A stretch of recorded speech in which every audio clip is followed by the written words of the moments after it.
Hello, everybody. My name is Aaron. My name is Mike. Welcome to the AMPED Golf Podcast. 29 days to the Masters. I'm excited. It's coming. It's right around the corner.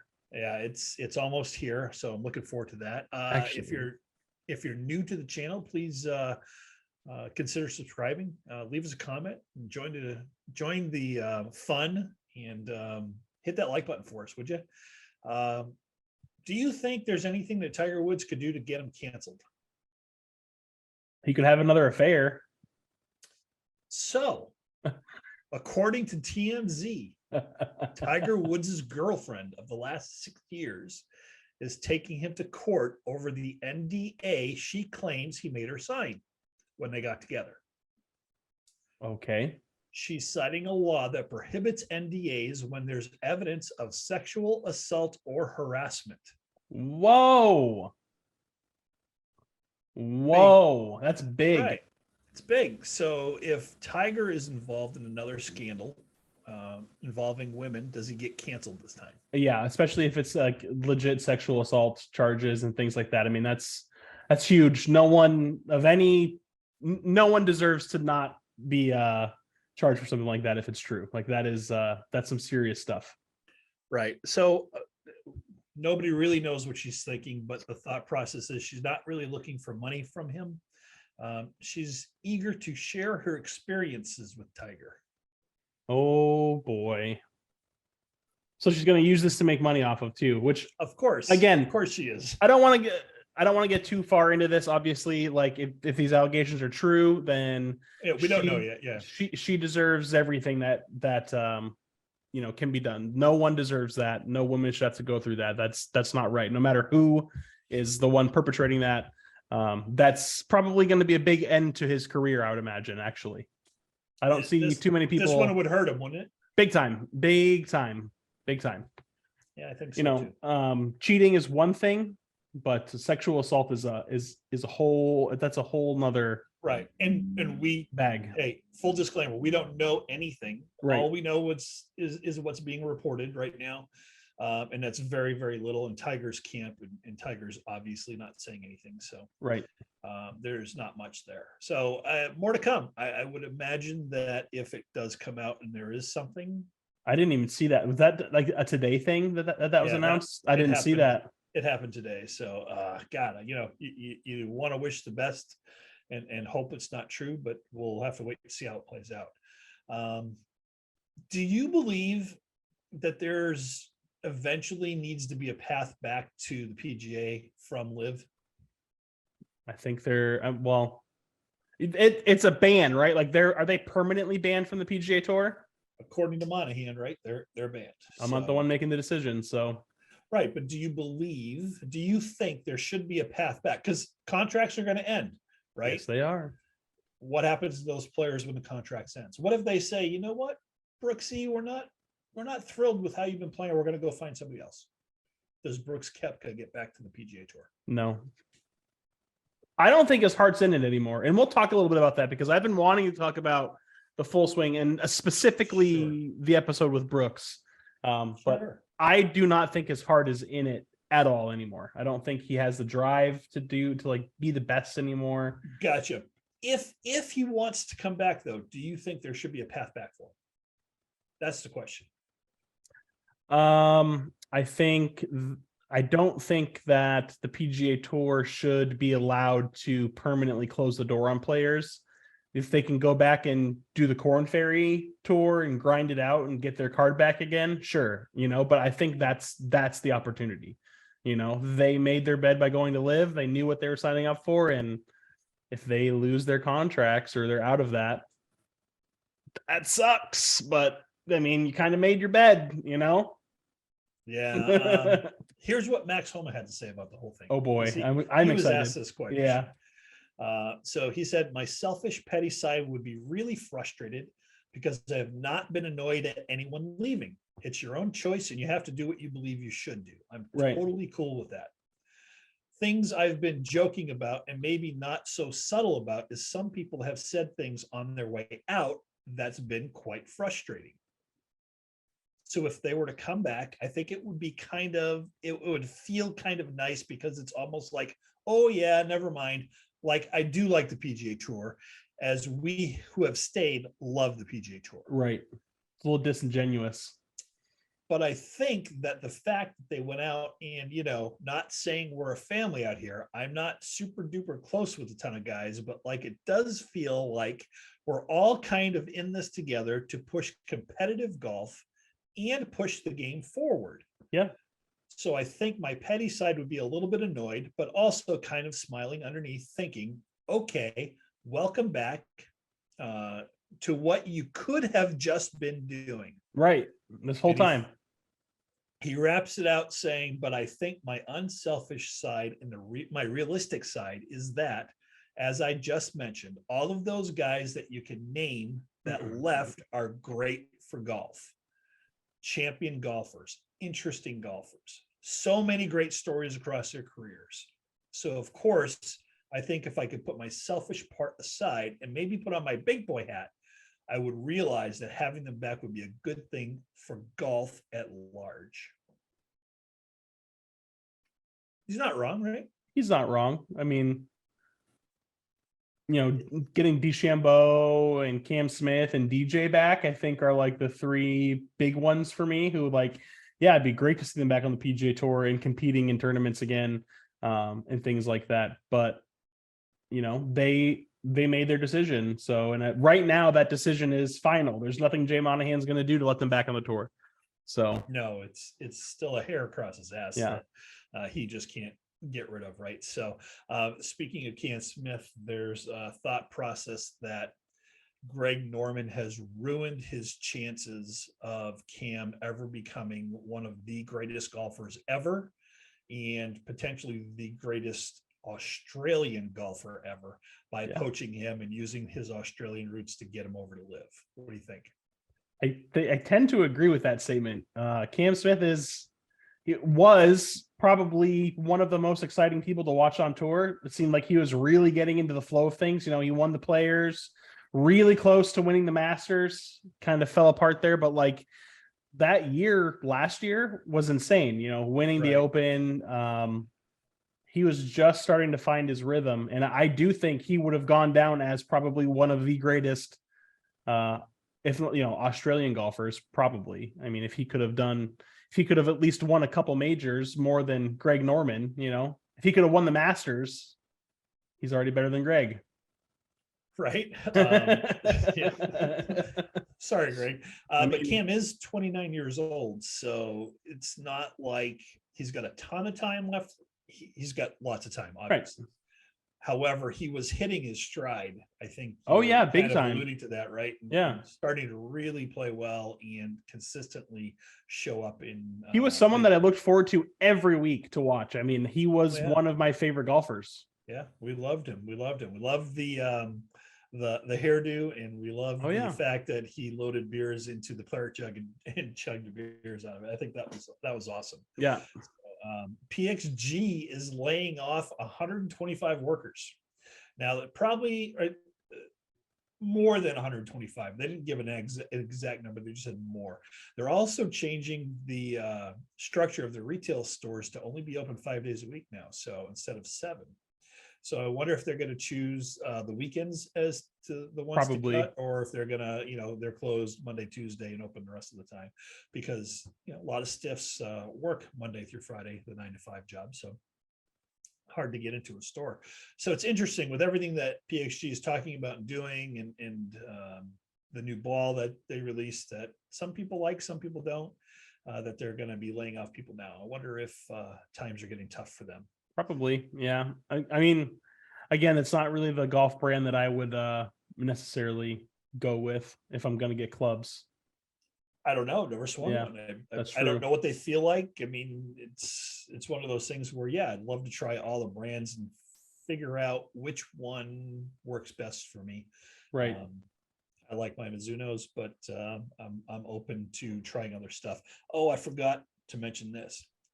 Cam Smith lives right by TPC Sawgrass. Right by there.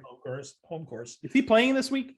No, he's not allowed. Oh, wait, he can't. Yeah, that's right, because it's a PGA event. Yeah. He is considering going and walking the course as a fan. Do it. That would be awesome. Can you imagine walking the course? That'd be so cool. and going, hey, that's Cam Smith. That's right. Good luck. Hey, Yeah, can I let's have go a have a picture? beer. Yeah. Yeah, right. Can you sign my flag? Yeah, he's going to be, if he goes there, he's not someone that's going to be disruptive, right? But he will try to He'll make probably his be presence known, right? he'll probably be in some like hospitality, suite somewhere watching.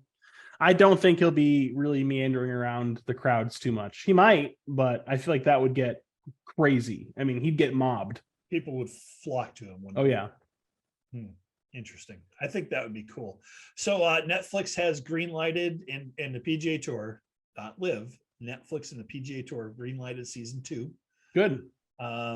Let's talk a little bit about season 1 and some of the stuff we haven't touched on. How's that before we keep going on other stuff? Sure. Yeah, we can. This could be a whole show. Oh yeah. We might want to do that at some point. Oh yeah.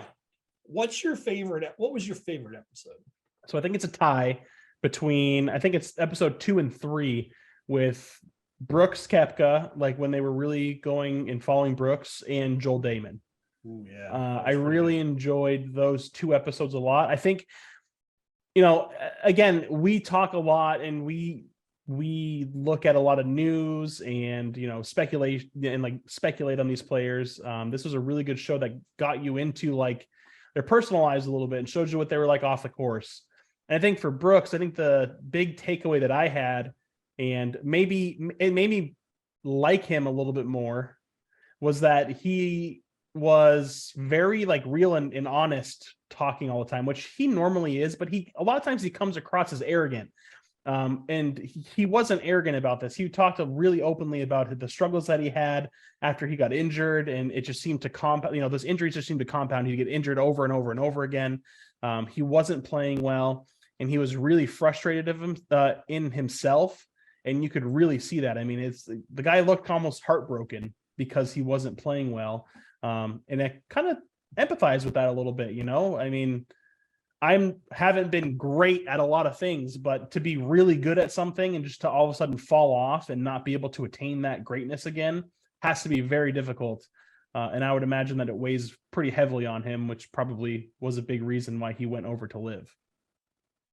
Yeah, I think that one was pretty good. Definitely like the Joel Damon episode as well, because it gives you insight into the mental aspect of the game a lot. Right. And his thought process of I'm not a top 30 guy, right.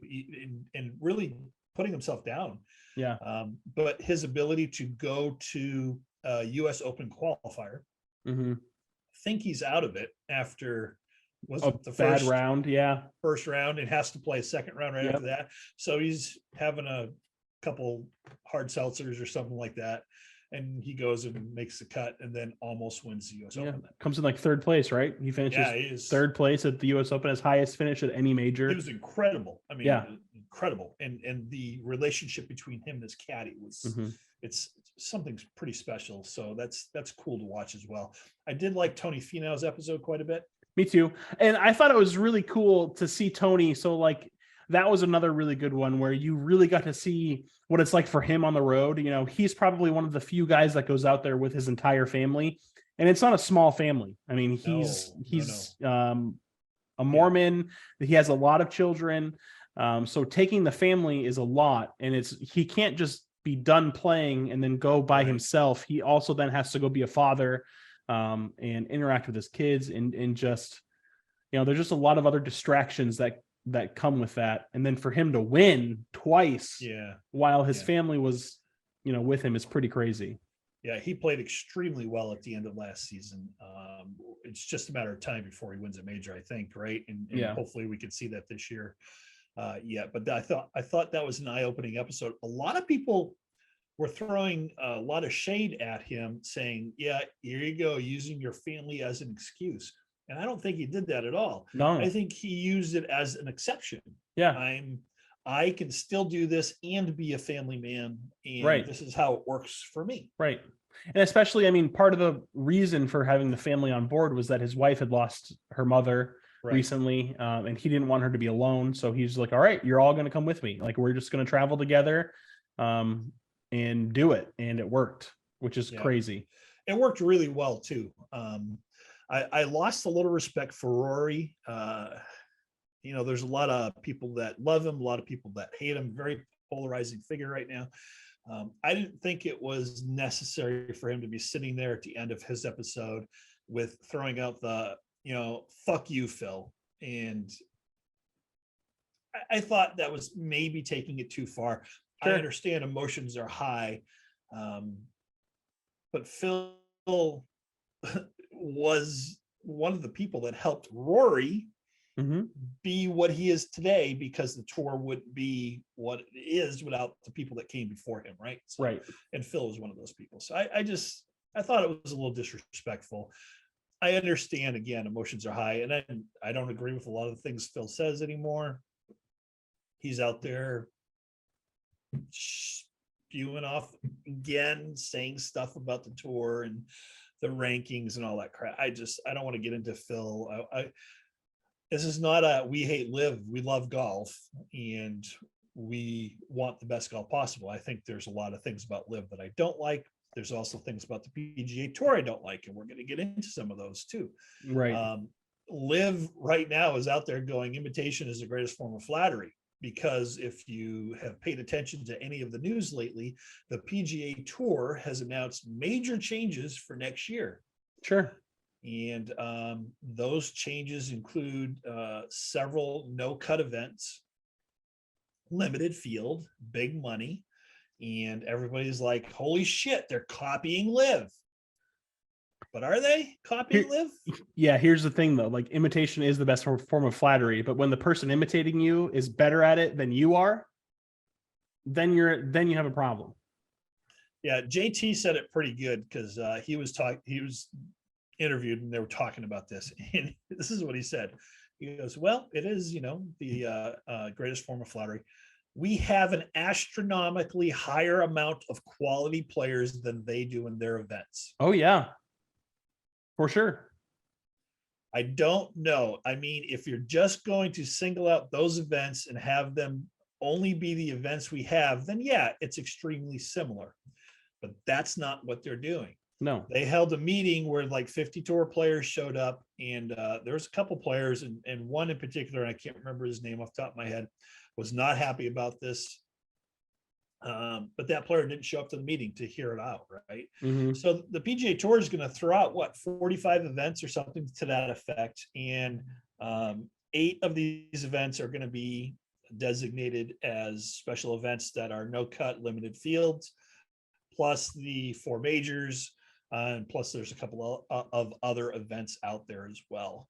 And it's not the only no cut events the PGA Tour has ever done.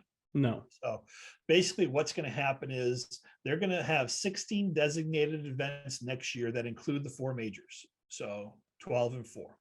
The Players Championship, 3 playoff events, and 8 additional tournaments that will feature limited fields and no cuts. The winner of those other designated events, which will include the Genesis Invitational, Arnold Palmer Memorial, and 5 other tournaments that have not been announced.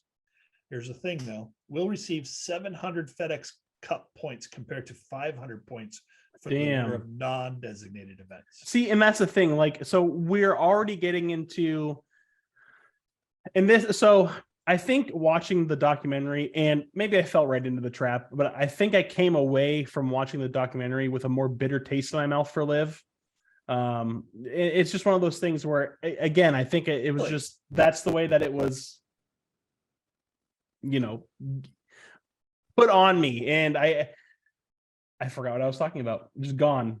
There was like a technical error on my end. Like, that's all I thought about for a second. What were we talking about?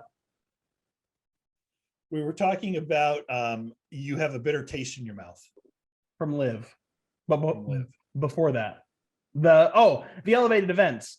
Those elevated no cut events, they're going to be way more entertaining to watch because the golf is going to be leagues ahead of where it is on Liv. You're not going to have guys that are going to be 15 over par finishing the weekend. It's going to be very competitive, and it's going to be taken very seriously. So, I mean, it's almost like we're getting a few more majors throughout the year with these events, kind of. It's going to be the best of the best competing several times a year. Right. So the PGA Tour's always had limited field, no cut, 72 hole stroke play events. Right. 72 holes, not, Mm-hmm. 54. So apparently Jack Nicklaus has won 17 times in that format, Arnold Palmer 23, and Tiger Woods 26 times. Does that diminish their records? No, it doesn't, right? Because they were still, it's not like they were playing against crap players. I mean, we could probably pull up the fields for any of those, and there would be some great names in those fields that could have beaten them realistically. Right. So what they're doing though, and this is where I understand this a little bit, they're creating a top tier. They're separating the best of the best and putting them here 1A, Mhm. and they're putting everybody else on the PGA Tour 1B, and saying, hey, if you want to be 1A, win in 1B, Mhm. you'll get into the 1A events and then win there. And now that ranking the top 50 players in the world can have more movement up and down. A lot more movement, especially with those extra FedEx Cup points too. I mean, that's going to help a lot, That's a getting down to lot. the wire. Yeah, an extra 200 points is huge.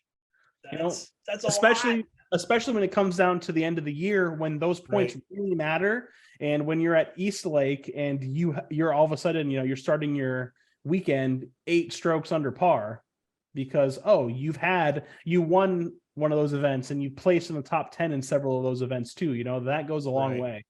Right, absolutely. So if I'm a B player, and I don't want to say it like that, and I'm not belittling them or taking anything away from them. Is it top 70 or 50 that they're going to have? What is It's top 70, 74, 75. Perfect. So if you're outside of that range. If you're outside of that range and you're not going to be limiting yourself to the best events like a lot of the better players are going to do, right? You still have more opportunity to earn more points than they do, because you're going to probably be playing in more events than they are, right?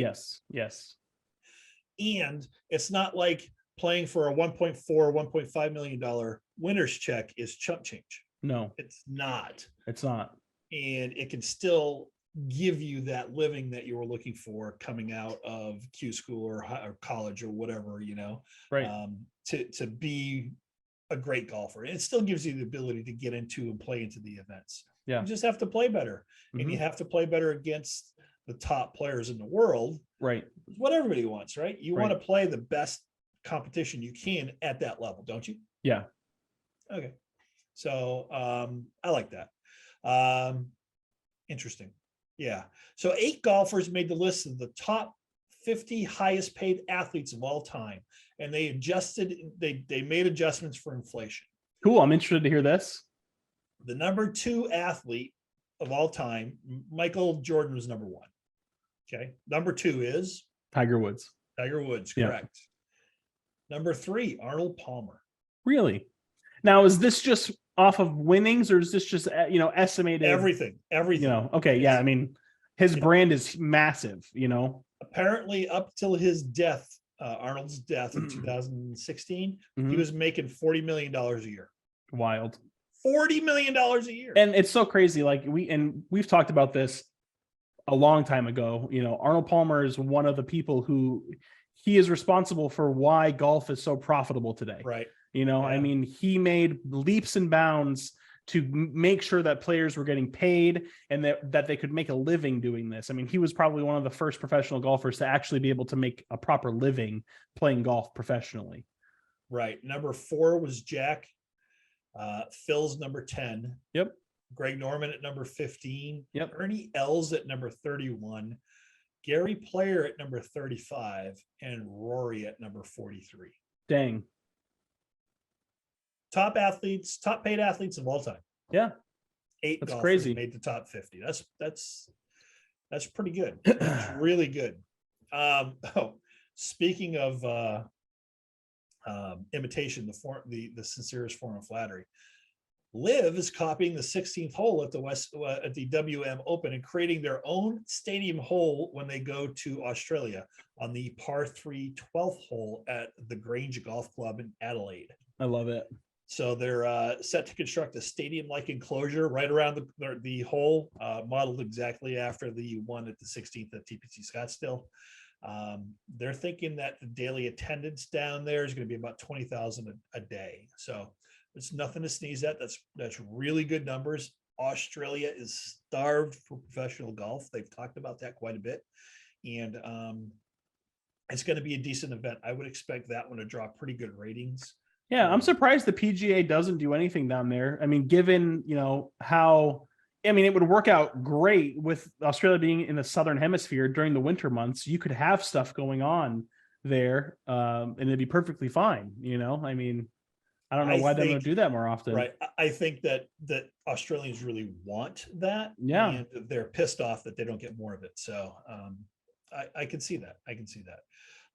They're speaking of Australians and people outside the United States, just get on social media and start listening to what people are saying that don't live in the States. There's a broad thinking out there that everybody outside the United States thinks that those of us that live here think we are the be all end all of golf. That if you don't play in the United States and you don't play on the PGA Tour, you're not worth shit. And that we know everything about golf and we're the only ones that matter. You're right. No, just kidding. I mean, it's, other than the DP World Tour, I would imagine it's pretty difficult for a professional golfer to make a living anywhere else doing this. The Asian tours have events, but I don't think the purses are anywhere near as big. I guess, it's just one of those things where the only other solution to this would be to start your own professional golf league. Which anybody can do, right? Apparently. Yeah. And just because the PGA Tour was where people came to doesn't mean that it had to be. Right. People went to play where the best people went to play. And just because they came to play here doesn't make us the be all end all of everything golf. Right. And that, that's really where what it comes down to is the PGA Tour has the highest caliber of players in the world.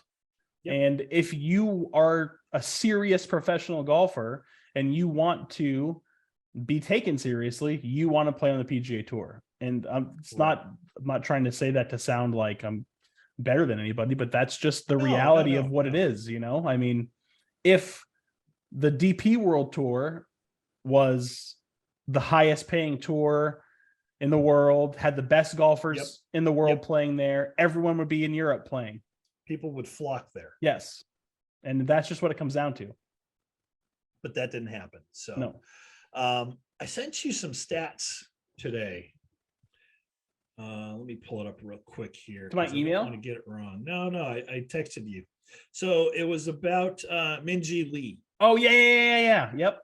So in the 2022 season, Minjee Lee beat every male player in the PGA Tour at every distance in accuracy from the fairway. So from 100 to 125 yards, it was JT at 16.4 feet. She was 12 feet. From 125 to 150 yards out, it was Hideki Matsuyama at 19.1 feet, and she was at 16.4. From 150 to 175 yards, I don't know who Taylor Gooch, potentially 23 feet. And she was 20 feet. And from 175 to 200 yards, Tom Hoagie at 27 feet, and she was 22.5 feet. That's crazy. Isn't that nuts? And they're not small. It's not like they're small differences. Those are some significant differences. Pretty significant. We've been saying for a while that the ladies are really good from the fairway, and typically I believe their averages were better than the men anyway. So, and they're playing courses that are set up harder for them too. Yeah. It's not like they're playing easy courses from the very front tees. They're playing hard golf courses. They're playing long courses for them. And that's insane. Yeah. So I thought that was pretty cool stats. I love seeing that. So the LPGA's got a lot of good stuff going for it. But the Arnold Palmer Invitational was last weekend, and Kurt Kitayama comes away with a W for his first PGA Tour title. Yep. That was pretty cool. Rory looked like he had it in the bag. Jordan looked like he had it in the bag. God, Jordan could not yeah, putt, man. just a heartbreak, man. Like it's just one of those things where I turned it on Sunday and I was like, oh, Jordan's leading. Like, yes, he's gonna win the Players, and he just missed a lot of short putts. I mean, yeah, it was tough conditions out there. Putts. There was not a lot of people playing well. When you look at it, wasn't a birdie fest. Let's put it that way, right? So McIlroy had 2 sloppy bogeys that really let Kurt come on and get a birdie near the end to hold on for that one-shot lead or one-shot win. Davis Love the third was commentating on. I was watching the end of it. And he's like, "Yep, it's going to be a one-shot difference. Somebody's going to get to 9 under, and that's going to be the difference." And sure enough, it was Kitayama. So he's now in the top 20, 19th in the world. Yeah, he breaks the top 20, and that was pretty cool. So Tyrrell Hatton was in a tie for 4th after having his own chances. Harris English finished in the tie for 2nd with Rory. So it was nice to see that. McIlroy, he maybe forced a few shots that he didn't have to. He claimed he did not pay attention to the leaderboard and hit a bad tee shot, which he didn't really have to do, but he did it anyway. Nope. And kind of sent things a little bit south for him there. Jack Nicklaus has tried to give him some advice. And right now, Rory builds up the Masters so much that it's hard for him to really compete and play his game when he gets there. And that's something that Jack Nicklaus has told him to stop doing. Right. Just go there, play your own game. Yeah. Just stop trying to stop trying to make it harder on yourself. Yep. So Rory does well, did better than Rahm. Rahm, finished 35th, I think is his worst finish this year. So I don't think he's going to live there very long. I think Mr. Rahm is going to bounce back pretty spectacularly. We'll see. Oh man, this is going to be a hard pick for me for this week because right. I'm torn between like 4 or 5 different people. Ooh, I know there's a lot of people here, but also last week was the Puerto Rico Open, and Colombian rookie Nico Echevarria was able to get 2 straight birdies in the back 9 and closed out for a 468 and a 2-shot victory. And he's going to Augusta. Not only that, but Akshay Bhatia, who, if you have not watched him play, go watch this guy. He's amazing. Finished in alone for 2nd place, and gets him back on a tour or on the tour for the first time. He's been on a Corn Ferry tour. He's a lot of fun to watch. And our friend, not really our friend, but we'd like to think of him as our friend because we love watching him. Wesley Bryan finished solo 6th in this for his good for Wesley in a PGA event for a long time. Yeah, George was on the bag for him. Yep, I watched that video actually of him. Did you watch it? Yeah, I didn't. I saw. I was very happy to see him in the top 10. I know he's been struggling a lot after the injury. Wasn't really able to get his driver under control. I'm just happy to see him out there making the cut and finishing it, high up on the leaderboard. Yeah, Echevarria gets him into the Players Championship as well this weekend. So he's got a shot at $25 million, whatever the purse is there for split out. And he gets a spot in the PGA Championship and a 2-year exemption on the PGA Tour for it. So that's pretty dang good, right? That is pretty dang good. So up next is the Players Championship. Who you got? Oh, okay. This is gonna be a weekly thing now because I can't remember. Have I picked Patrick Cantlay yet? Off the top of my head, I don't remember. And since my other computer died, the spreadsheet is living on there, so I can't pull it up. I don't think you have, but give me a backup just in case. Patrick Cantlay first. Patrick Cantlay first. Oh, man, it's so hard. Part of me really wants to pick Rahm, but I think again I'm going to save that for a major. That's a major contender. Biggest purse on the tour is this event. It's such a hard pick, honestly. Like, okay, so it's you go. You tell me who you're picking, and then I will make my backup pick. I think I'm going with JT. That's a pick. That's a pick. You think he's going to do it again? I think JT is going to do well here. I really do. But we'll Okay. see. I mean, Harold? Nope. I'm looking at the wrong. I was looking at the average green or the average world golf rankings, and I was like, Harold Varner the third's going to be here, but it was just him. Okay, so if not Patrick Cantlay, I am going to pick. Oh. You know what? Screw it. I could regret this pick, but if I have already picked Cantlay, Rory is my second. oof. Wow. That's pretty good. That's Yep. pretty good. So Tony's going Cantlay. God, that must be a good sign if Tony, because that man can pick him. I mean, he really seems like he's on a roll. Jeff is going with Spieth. Okay.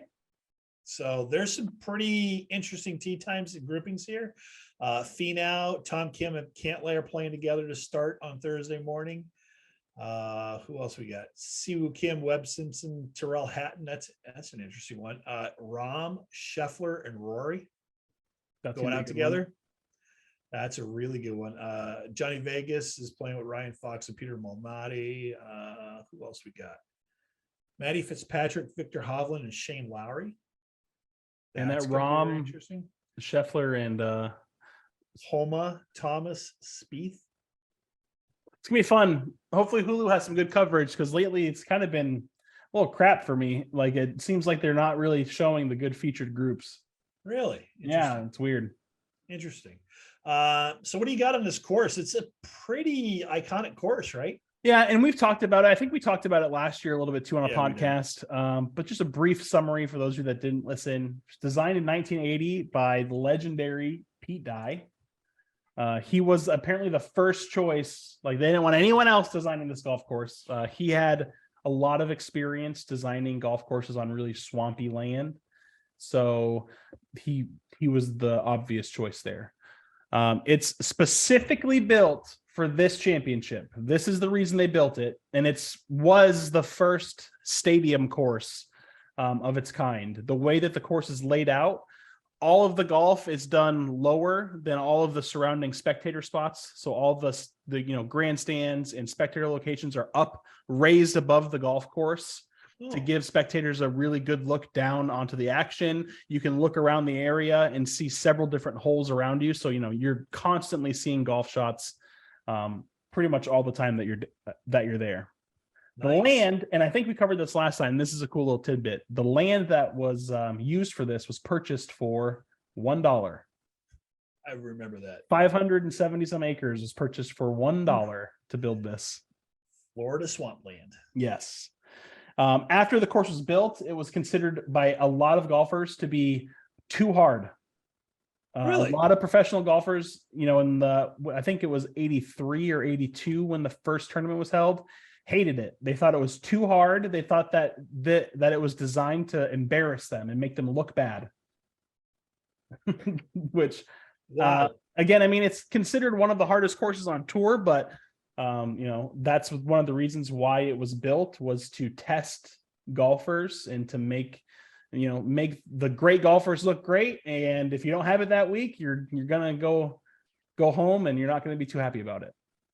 Yeah, well, it also holds one of the most iconic holes in golf, right? Number 17. I mean, one of the best three stretches of golf holes. I mean, 16, 17, and 18. 16 is a long par 5 that's gettable, but has a lot of trouble on the right. It's all water. So, I mean, if you have to hit a shot into the green, chances are you're going to be in trouble. And then from there, you go to the island green.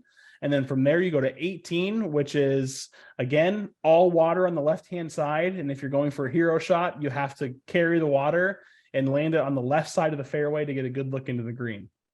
So, I mean, it's rough. It's target golf. I mean, that's what Pete Dye really is known for, is building courses that set up that risk reward, but he also wants you to play them specific ways.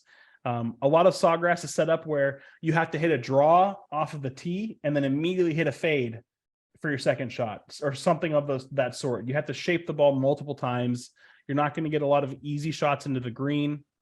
On hole 4, actually, I thought this was a pretty cool piece of design where hole 4 is set up where you hit your tee shot and then there's water in front of the green. So you have to carry it over water onto the green.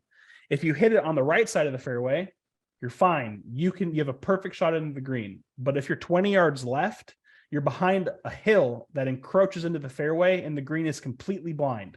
So you can't see where you're hitting into. That's brutal. Yeah, there's just a lot of little nuances like that on the golf course. It's on my bucket list, of course, is to play. Oh yeah, I think absolutely. it's also one of those courses where we can play it. It is a public golf course that's open to anyone as long as they have the funds available. I think it's like $600 or $700 around. Wow.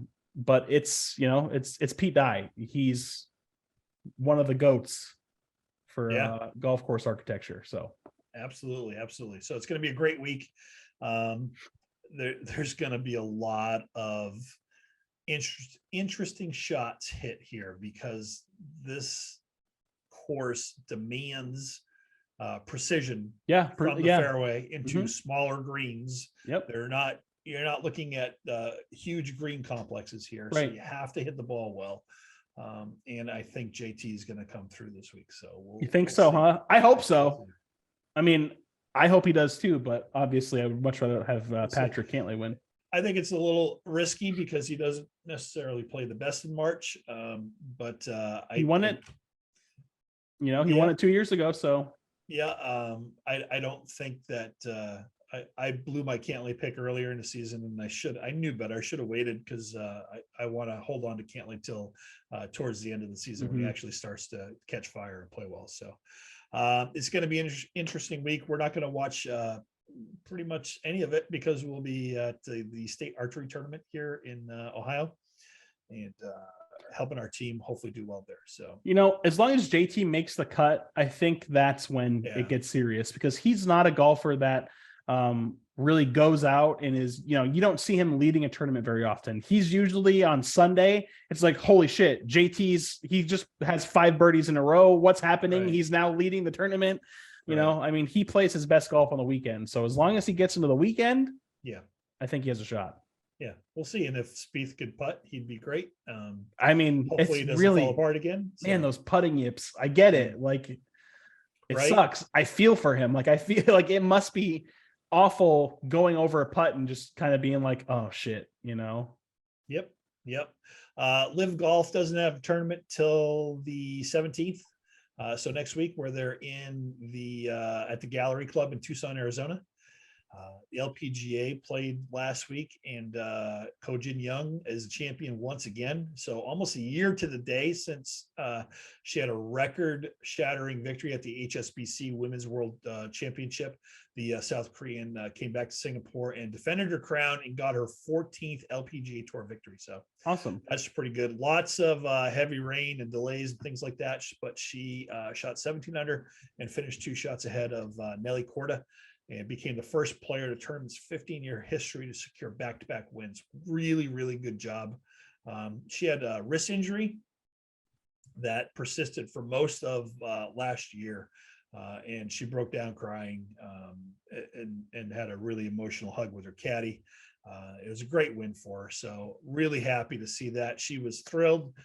She said it was a great honor to defend this title again. It was a long week for me, but very great, and I'm so happy. So. The ladies traveled to Jian Lake Blue Golf Club, in Lingshu, Hainan, China for this week's Blue Bay LPGA Championship, which starts tomorrow. Cool. Not something we'll be able to watch. No, because it's in China. In China, yeah. We will not be able to see that, but that's okay.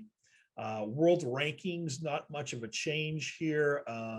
Max Homa went up 1 to number 7. He's still just going. I mean, the man is going up. Will Zalatoris dropped down to number 8. Matty Fitzpatrick jumped to number 12. Tony Finau dropped to number 13. Jordan Spieth moved up with that 3rd place. Yeah, Tom Kim has dropped to number 17. He hasn't really been doing very much lately. No. And Jordan Spieth's up to number 15 in the world. So that's great. that's what's going on in the world of golf today. One of the things that we've talked about, you brought this up, is let's start talking about the different types of golfers. There's a lot of different types of golfers. There are a lot of different like golf stereotypes, stuff like that too. I came up with some. Okay. So we'll start there and we can expand on it. So Perfect. obviously there's a beginner, someone just starting learning the basics, right? So Michael Farah from Al's Kitchen's one of those people. We've had him on the show before. There's the weekend warrior. Yes, that's what I am sometimes.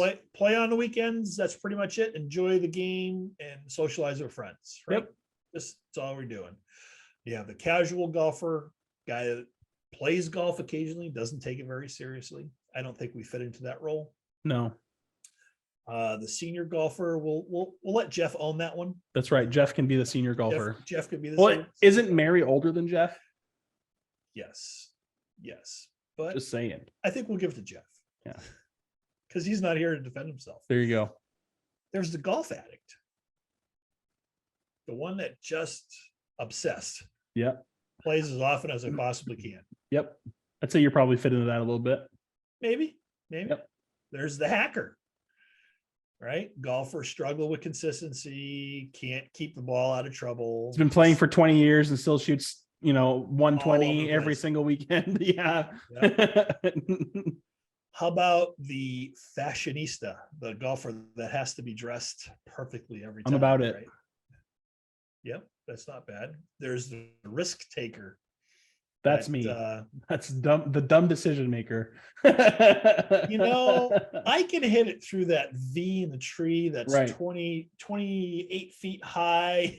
Right. And keep it under the other two.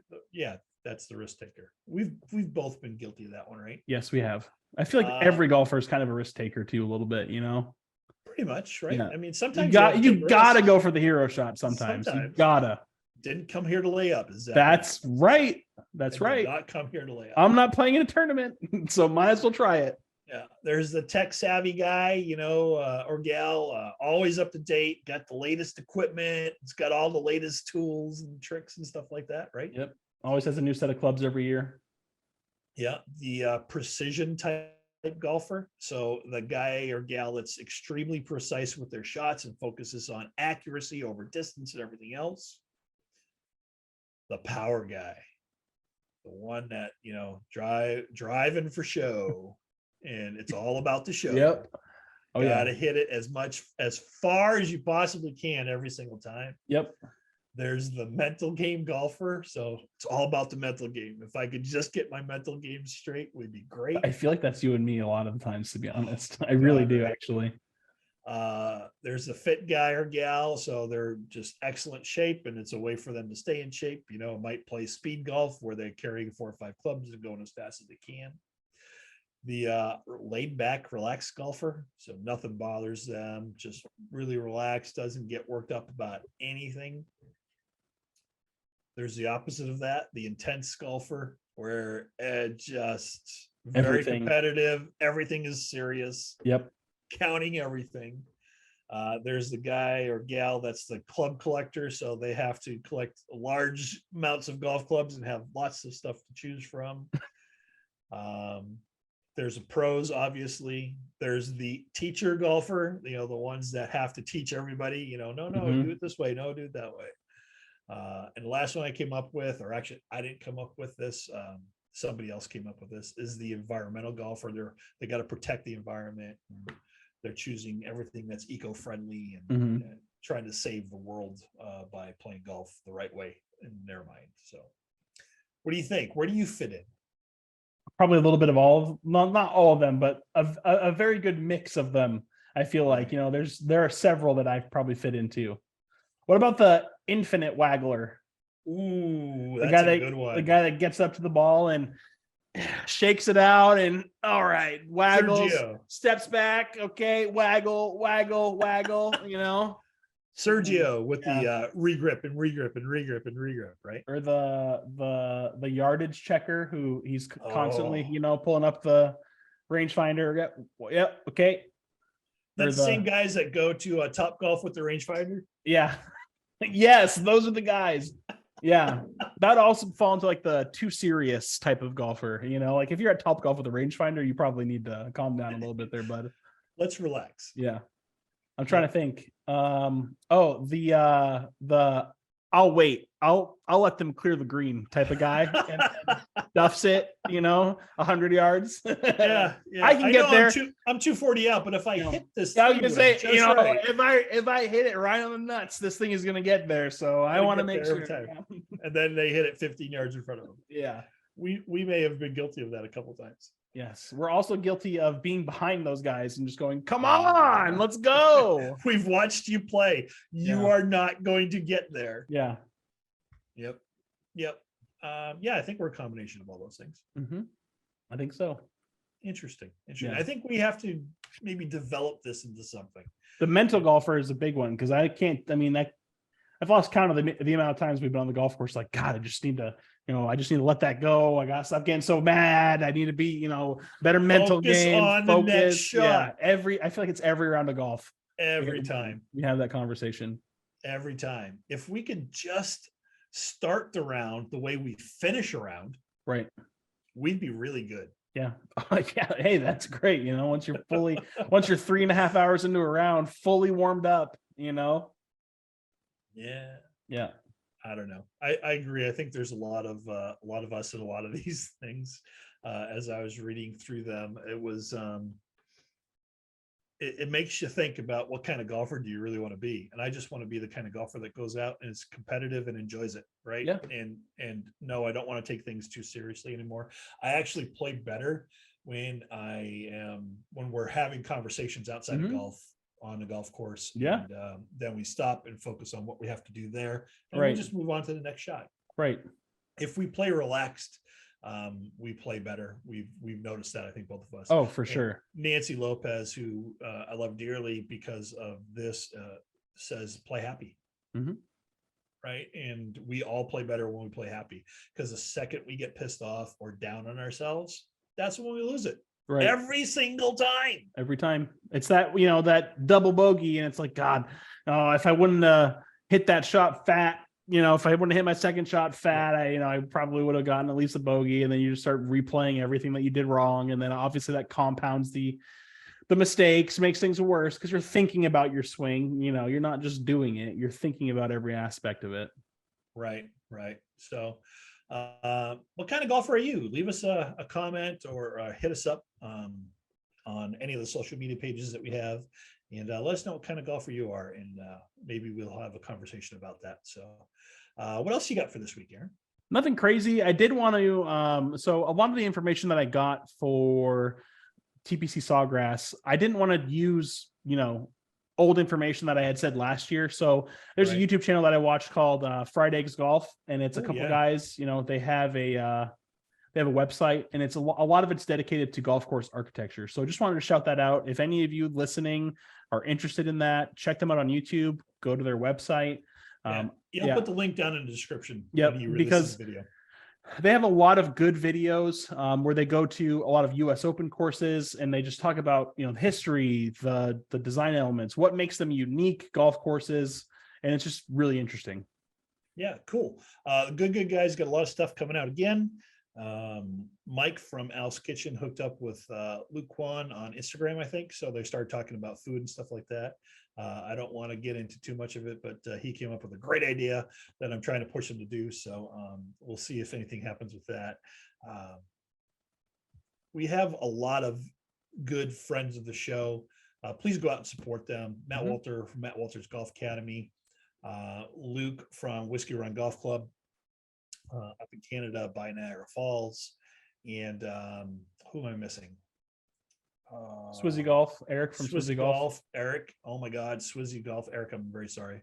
Swizzy Golf is an excellent option if you're looking to improve your game but don't have access to what you would think is a competent instructor. Swizzy Golf can help you there as well by hooking you up online with a golf instructor and doing real-time golf lessons, over your phone using their app. It's fantastic. It's really Mhm. great. So we have to have all these people back on the show again. It's been a while since we had a guest, but we have the Masters special coming up. Maybe we'll have a big show there and get everybody on, and everybody can talk about their favorite Masters moments. Mine is still from Jack's win, his last win. That one really got me Comeback. hooked on the game, and I loved it. So Tiger Woods' last win was amazing as well. But Jack's last win is the one that got me going. So think about what yours is, and maybe we'll talk about it. So Another shout out, another quick YouTube shout out. If you are a Masters junkie like we are, if you don't know, on YouTube, the Masters YouTube channel has every Sunday broadcast, the full broadcast since 1975 on their YouTube channel. So you can go back and you can watch every Sunday round from 1975 till last year. So there you go. you can fill up your post or your pre-Masters time with some of those good videos. Awesome. Yeah. Great news. And throw the link down in the description for everybody, Aaron, so they For can sure. they can hit it up. Other than that, that's all I got. That's all I got too. Awesome. Thanks again for joining us. If you haven't done it already, please subscribe to our channel.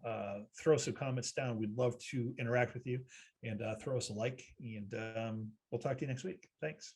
Bye, everybody.